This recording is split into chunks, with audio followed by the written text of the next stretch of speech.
Les monstres qui vivent tout près de chez vous.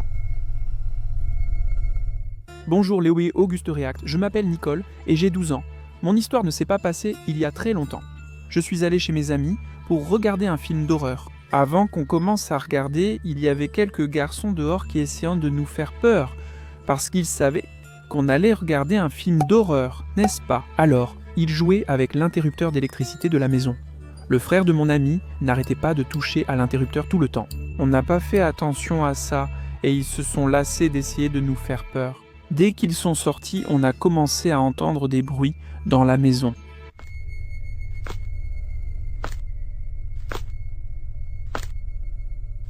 Mon ami a dit « Les gars, comment ça se fait?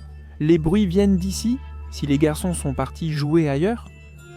La porte était fermée à clé. Personne ne pouvait entrer. Tout le monde a eu peur.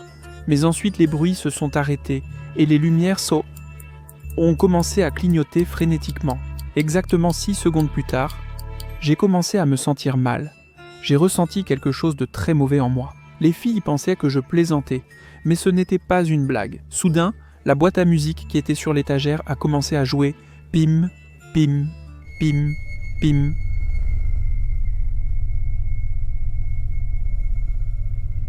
Pim.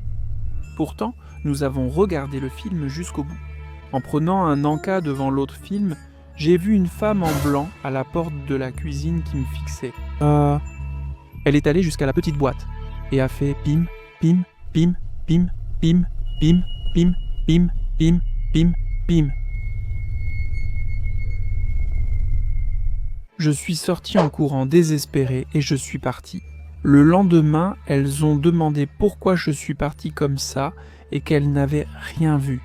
Que la petite boîte était simplement tombée par terre, sans que personne ne la touche. Je ne suis jamais retourné chez cette amie. Bonjour, je m'appelle Samantha et il s'est passé quelque chose de bizarre chez moi, digne d'apparaître sur ta chaîne, Léoïs Auguste React. J'espère que ça te plaira. Un soir, ma mère était en train de finir de ranger la cuisine. Et elle m'a demandé d'aller jeter les ordures dehors, tu vois. La collecte passait le lendemain matin, donc j'y suis allé jeter. Il faisait noir, le lampadaire semblait grillé, mais j'y suis allé quand même. Alors j'ai jeté dans la benne, je suis rentré à la maison, et quand j'étais sur le point de dormir, j'ai entendu un bruit venant de dehors. Et quand je regarde par la fenêtre de ma chambre, je vois la poubelle renversée par terre et quelque chose en train de fouiller dedans. C'est probablement un chien errant affamé, à la recherche de quelque chose pour remplir son ventre vide, non? Alors j'y suis allé avec un morceau de poulet qui restait du dîner. En arrivant pour le donner à l'animal, il n'était déjà plus là. Le lendemain, ma mère m'a demandé si j'avais bien jeté les ordures, parce que tout était éparpillé dans la rue. J'ai expliqué qu'un chien était apparu et avait fait ça. Alors, quelques jours plus tard, je suis retourné jeter les ordures dehors. On dirait que l'éclairage de la rue était revenu. J'ai déposé les ordures et soudain, j'ai entendu un bruit venant de la bouche d'égout. Je me suis approché pour voir ce que ça pouvait être, tu vois, et j'ai vu une paire d'yeux à l'intérieur. J'ai eu peur et je suis vite rentré à la maison. J'ai dit à mes parents qu'il y avait quelque chose dans l'égout. Ils ont dit que c'était sûrement un rat, un cafard. Tout ce qui est sale reste dans les égouts, tu vois, et qu'il ne fallait pas que je m'inquiète, mais j'étais sûr que ce n'était pas quelque chose de normal. Waouh, les yeux étaient vraiment grands et effrayants. Alors, quand j'étais presque en train de m'endormir cette nuit-là, j'ai entendu un bruit dehors. Je suis allé à la fenêtre, tu vois, et j'ai regardé. Il n'y avait encore pas de lumière, mais j'ai réussi à mieux voir la silhouette de la créature. Ça ressemblait à un rat humain. Il fouillait à nouveau dans les poubelles, mais cette fois, il n'a rien trouvé à manger. Il était très en colère et jetait tout en l'air, puis il est retourné dans les égouts. Quelques minutes plus tard, j'étais encore choqué par ce que j'avais vu. Alors, un chien est apparu dans la rue et il s'est approché pour renifler la saleté qui était là, n'est-ce pas? C'est alors qu'il a été tiré dans la bouche d'égout et a disparu.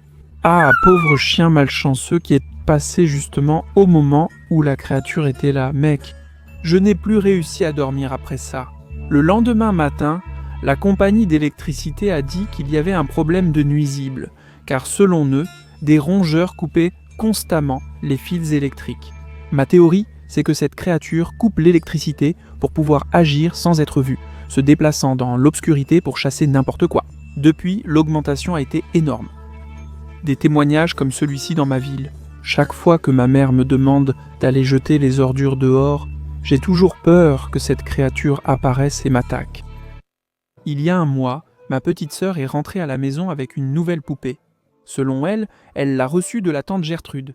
J'ignore comment elle l'a obtenue, car elle ne se comporte pas très bien à l'école. Mais bon, jusqu'à ce qu'au milieu de la nuit, je me réveille avec quelque chose qui me frappait la tête. Quand j'ai regardé, c'était la poupée. Ma sœur a dû me la lancer pendant que je dormais pour me faire une blague. Alors, la nuit suivante, la même chose s'est produite. Sauf que la poupée tenait le. Là, c'est vraiment trop, non mec? Au matin, j'ai dit à ma mère que ma sœur lançait la poupée sur moi pendant mon sommeil. Mais elle n'a rien fait pour régler ce problème. Alors je suis resté en alerte pour ne pas dormir. J'ai préparé un piège, j'ai mis plein de tissus sur le lit, faisant semblant de dormir là. Tu vois? Je me suis caché dans l'armoire à vêtements et j'observais par la petite fente, de là. J'allais voir ma sœur me lancer dessus et je l'attraperai en flagrant délit. Alors, elle est entrée dans la chambre avec la poupée sur ses genoux et elle s'est allongée pour dormir. J'ai attendu, mais rien ne s'est passé. J'ai fini par m'endormir dans l'armoire, mec. Je ne sais pas combien de temps je suis resté inconscient. Soudain, je me suis réveillé à cause d'un bruit. En regardant Léo Augusto React, la poupée avançait seule sur l'étagère au-dessus du lit. Et maintenant, tenant un couteau dans sa main, elle a sauté et a transpercé les draps. Mec, où j'aurais eu la tête si j'avais été là, j'y serais resté. Alors que la poupée tentait de récupérer le couteau dans les draps, je l'ai enveloppé dans le tissu et enfermé dans une boîte. Cette poupée était maudite. Je jure que je l'ai entendu dire « Lâche-moi, misérable. Ma mission doit être accomplie. Mais d'abord, je dois me débarrasser des témoins. » J'ai mis des poids sur la boîte pour qu'elle ne s'échappe pas, hein. Et le lendemain, j'ai tout jeté dans la benne à ordures du quartier voisin. Le lendemain, ma sœur était désespérée à chercher sa poupée.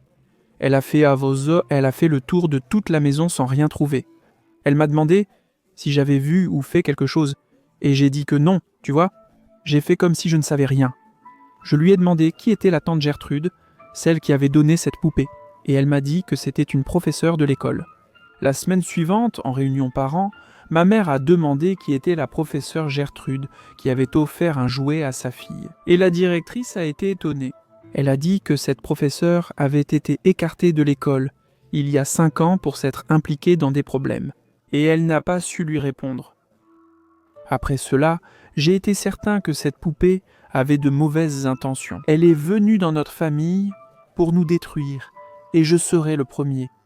Mec, j'ai sorti le numéro 2 de Cartoon Cat contre Siren Head. Ce clash continue, mes amis. Nous avons aussi de nombreux autres titres dans la boutique de Léo sur WhatsApp. Ajoute ce numéro-là, mec, et je t'enverrai la liste disponible de toutes les bandes dessinées de Léo. D'accord, un joyeux Noël à vous et une bonne année. On est ensemble.